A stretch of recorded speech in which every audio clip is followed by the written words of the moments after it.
Behind every successful man, there is a woman. Behind every successful man, there is a woman. So,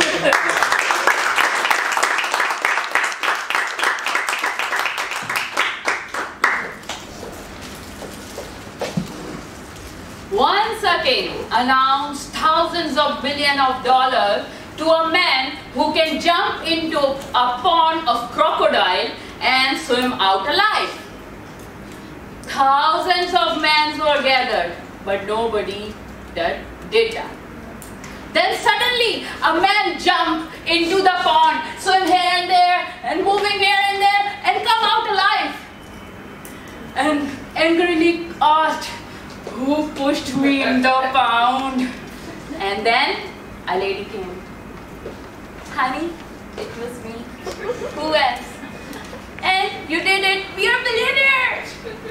From that day, the saying came into being that every successful man has a woman behind. Fellow Toastmasters, honorable contest chair, successful women, men, and the women behind them. Good evening. When I was a little girl, my mother used to say, "Sadia is very simple. She's just like a cow." From where I look like a cow? But she said she's so simple, how do she tackle with all his married life, husband, kids, family? How will she manage it? In our society, we used to raise girls and we want them to be tough, and you know we have to make them very tough and to compete with the circumstances around them. And these fearfulness sometimes make life terrible. Let me tell you one thing. A newly married girl called her husband, called her father, and said, "Daddy, I am not going to live with him now. I am fed up of him. He's not emotional at all." Daddy said, "Calm down. It's okay. You will be fine." In newly marriages, it happens. You have to understand him and he will understand you gradually. So after a conversation of 1 hour, daughter said, "Okay, I'm convinced, Daddy. Whatever you say, I'm okay with that. But what do I do with his dead body?"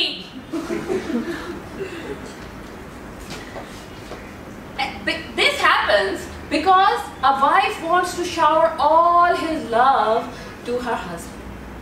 And she used to kill her dreams, leave her ambition aside, and wants to shower all his love, concern to him to make him successful.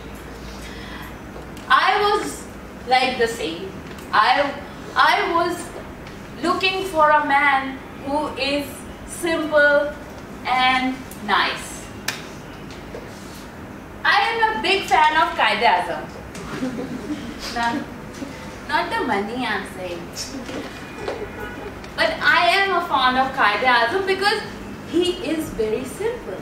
He was very simple, elegant, class, everything. When I met my husband, I found my Quaid-e-Azam.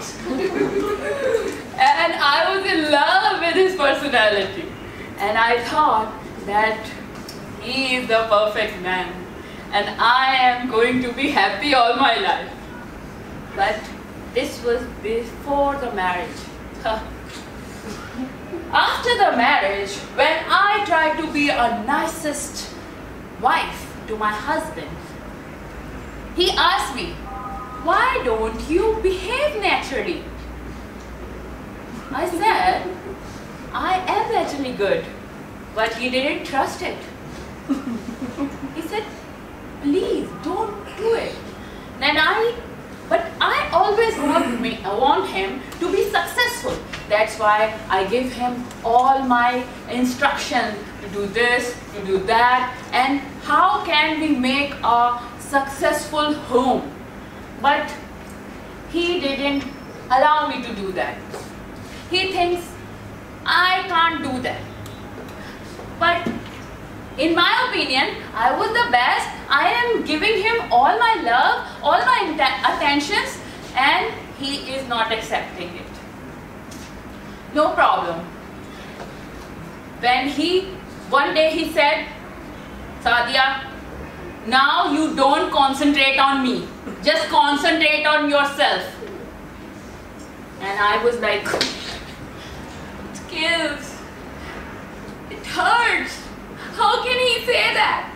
If I don't concentrate on him, who can concentrate? No problem. I went to my neighbors. I started concentrating on him. And he becomes successful. When my husband came to know that he is becoming successful, he said, he bought a new house far away from that neighbor. He doesn't want to be successful and he doesn't want anybody else to be successful. This is so lame. Then, if you want to know how good you are as a wife, then you should watch your husband while sleeping. If you are happy and content, and if he is like worried, then you know what type of wife you are. One day I saw my husband and I was so happy and content and everything is like there, na? So I said, when I looked at him, he was so worried, like the roof is going to fall on him. And I thought, some people can never be successful. Contest it.